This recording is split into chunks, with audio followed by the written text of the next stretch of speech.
大家好，我是小杨。春天天气比较干燥，最近有很多朋友私信我说想做一道清口菜，今天就用黄瓜分享一个好吃又开胃的做法。洗净的黄瓜去掉头和尾，再用刀把黄瓜拍扁，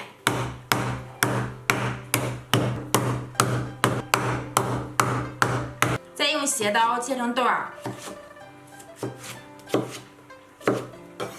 收在盆中。锅中烧开水，把提前泡发好的木耳下水焯一下。木耳焯好以后，过一下凉水。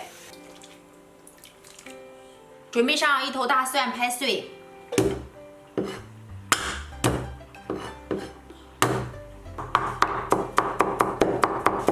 收在碗中，在里面加入1勺食用盐，1勺味极鲜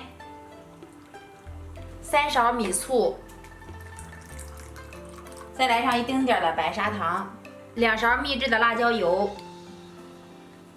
喜欢吃辣的可以多放一些。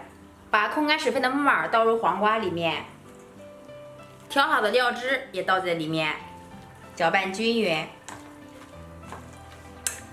一道简单又美味的凉白菜就这样做好啦。方法特别的简单，而且爽口又开胃。里面加有木耳，可以起到润肠排毒的作用。喜欢的朋友帮忙点击下方关注，感谢朋友们的观看，我们下期再见。